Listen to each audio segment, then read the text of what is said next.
जंगल में 2 दिन से लगातार तेज़ बारिश शुरू है। सारे परिंदे अपने अपने पिंजरे में बैठ के बारिश का मज़ा ले रहे हैं। जिन परिंदों के घोंसले पक्के हैं उनके लिए तो बारिश बहुत अच्छी है, लेकिन जिन परिंदों के घोंसले कमज़ोर और बिना छत के हैं उनके लिए तो ये बारिश ज़रा भी अच्छी नहीं है। माँ, ये बारिश कितनी अच्छी होती है। मुझे खिड़की से बारिश देखना बहुत अच्छा लग रहा है। लेकिन माँ, मुझे बहुत ठंड लग रही है, सर्दी हो रही है, मैं क्या करूँ। बारिश अपने ज़ोरों पे थी। देखते ही देखते बारिश का पानी जंगल में जमा हो गया। जैसे जैसे बारिश तेज़ होती गई, बारिश का पानी परिंदों के घोंसलों तक पहुंचने लगा। अरे बाप रे, बारिश का पानी तो मेरे घोंसले तक आ गया। अब तो मुझे जितना जल्दी हो सके बाहर निकलना होगा। जैसे ही रानो चिड़िया अपने घोंसले से बाहर आती है, उसका घोंसला पानी में बह जाता है। पता नहीं ये बारिश कब रुकेगी। घर में मैंने जो अनाज जमा करके रखा था वो भी ख़त्म होता जा रहा है। ऐ अल्लाह, तू ही कोई वसीला बना दे। तभी वहाँ पर मुनमुन कबूतर आ जाती है। अरे मुनमुन, इतनी बारिश में तुम यहाँ कैसे और क्यों आई हो? अरे लाडो, तुम्हें नहीं पता जंगल में बहुत बड़ा तूफान आने वाला है। और पता है लाडो, उस तूफान में हम सब परिंदों के घोंसले डूब जाएंगे। चलो यहाँ से। लाडो, हम सबको किसी महफूज जगह पे जाना होगा।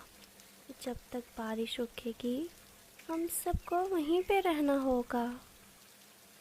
लेकिन मुनमुन बहन, मैं अपने अंडे को छोड़कर कैसे आ सकती हूँ?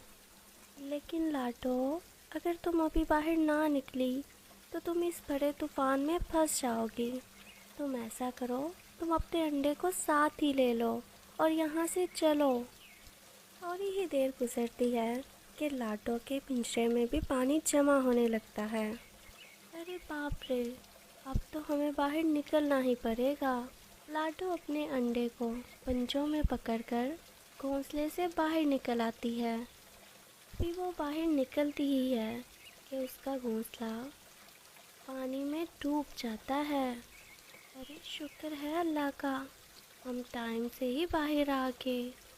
दूसरी तरफ से कालू कौवा भी अपने घोंसले से बाहर आ गया था। कालू कौवा लाडो और मुनमुन के पास आ रहा होता है जब भी लाडो का अंडा पंजों से फिसल जाता है और पानी में गिर जाता है।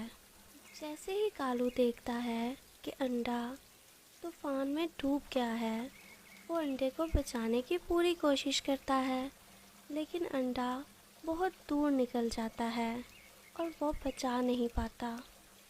कालू कौवा लाडो के पास आता है और उसको कहता है, मुझे माफ़ कर दो लाडो, मैं तुम्हारे अंडे को नहीं बचा सका क्योंकि पानी का बहाव बहुत तेज़ था। मैंने बहुत कोशिश की लेकिन अंडा मेरे हाथ से निकल गया।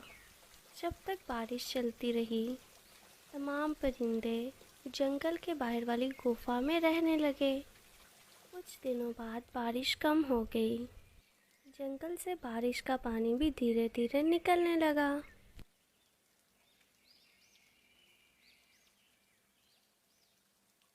एक एक करके परिंदे जंगल में वापस आने लगे और अपना अपना घोंसला बनाकर फिर से रहने लगे। अरे मेरे बेटे, क्या हुआ? मामा, दूसरे जंगल से हमारे जंगल में एक परिंदे का बच्चा खेलने के लिए आता है। और मामा, हम दोनों दोस्त बन गए थे, लेकिन आज आज उसने मेरे साथ झगड़ा किया। और पता है मामा, उसने मुझे मारा भी।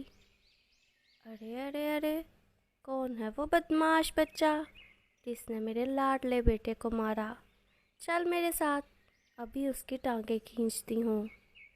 नहीं मामा, वो मेरे साथ झगड़ा करके अपने जंगल वापस लौट गया है।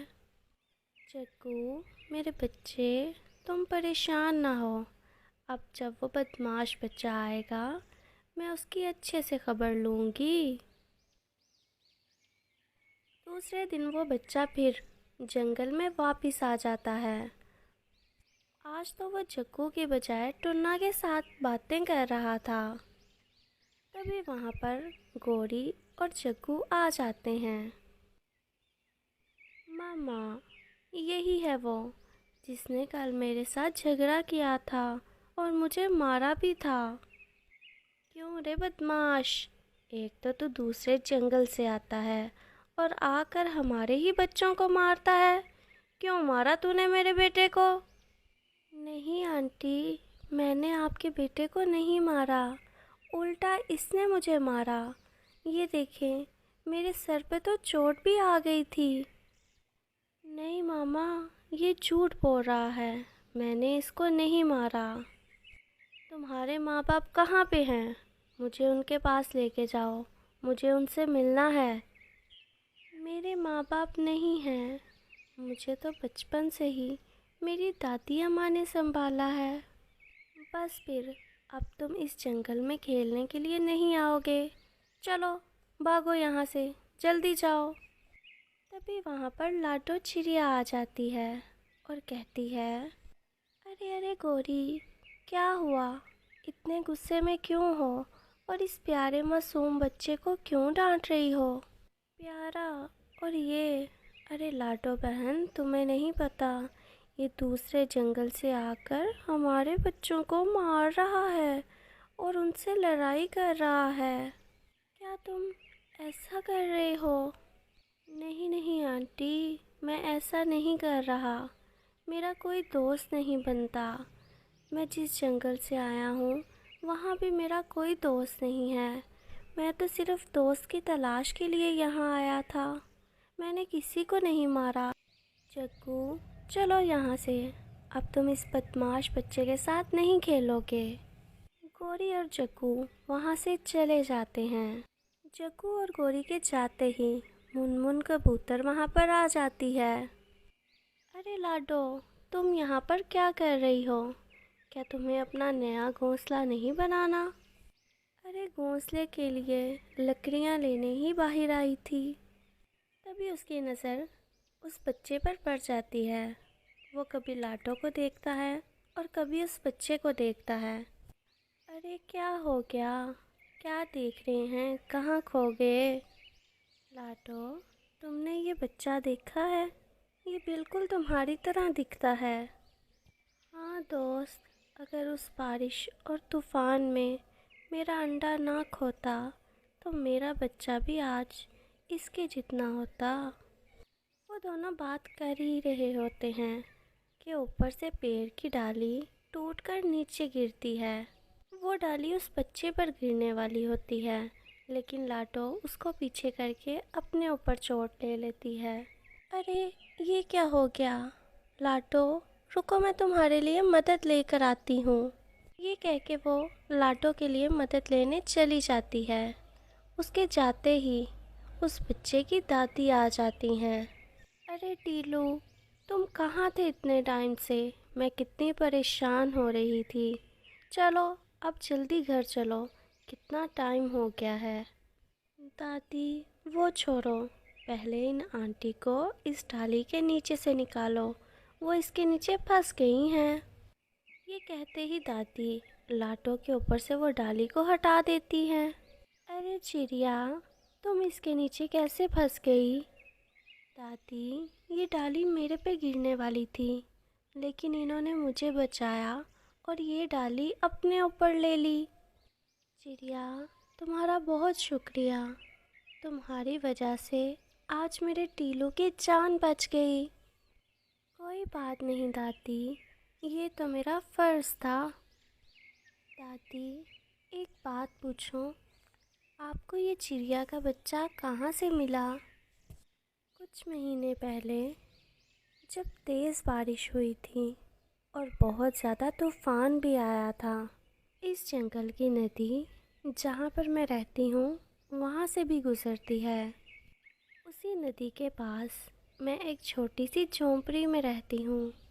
उस टाइम मैं पानी लेने के लिए नदी के करीब गई थी और वो अंडा मुझे उस नदी में बहता हुआ दिखाई दिया था। मैं उस अंडे को अपने साथ अपने घर ले आई और ये बच्चा उसी अंडे से निकला था। तब से मैं ही इसको पाल रही हूँ। लाटो, क्या तुम भी वही सोच रही हो जो मैं सोच रहा हूँ? हाँ, मैं भी यही सोच रही हूँ। मुनमुन कबूतर सारी बात दादी को बताती है। ये तो बहुत अच्छा हुआ। मुझे बहुत फ़िक्र हो रही थी कि मैं इस बच्चे को सारी ज़िंदगी अकेले कैसे पालूँगी, क्योंकि ये तो एक चिड़िया का बच्चा है और मैं तो इंसान हूँ। दादी, आपका बहुत शुक्रिया। आपकी वजह से मेरा खोया हुआ बेटा मुझे वापस मिल गया। टीलू भी अपनी माँ को देखकर बहुत खुश होता है। देखा तुमने लाटो, ऊपर वाले के घर देर है अंधेर नहीं। लेकिन लाटो, अब तुम अपना घोंसला कैसे बनाओगी? तुम तो घायल हो गई हो। कोई बात नहीं चिड़िया, मैं तुम्हारी मदद करूँगी। चिड़िया, ये पानी की बोतल ले लो और ये कोई आम पानी नहीं है। तुम इस पानी को जिस भी चीज़ पर डालोगी वो अपनी उम्र से 100 गुना ज़्यादा जल्दी भरी हो जाएगी। अब मैं चलती हूँ, मैं तुम सबसे मिलने दोबारा ज़रूर आऊँगी। दादी का टीलू को छोड़कर जाने का मन नहीं कर रहा था, लेकिन फिर भी वो दिल पे पत्थर रखकर चली गईं। लाटो उस पानी को पास वाले पेड़ पर लगे सेब पर छिड़कती है। देखते ही देखते वो सेब अपनी उम्र से 100 गुना ज़्यादा भरा हो जाता है। सब परिंदे देखकर हैरान हो जाते हैं। तभी एक परिंदा आकर उस सेब को अंदर से सारा खा जाता है और लाटो के लिए एक प्यारा सा घर बना देता है। लाटो और टीलू उस सेब वाले घर में खुशी खुशी अपनी ज़िंदगी गुजारने लगते हैं। तो प्यारे दोस्तों, कैसी लगी आपको ये स्टोरी? कमेंट करके लाजमी बताइएगा और चैनल को सब्सक्राइब कर दें और अगर वीडियो पसंद आए तो वीडियो को लाइक कर दें।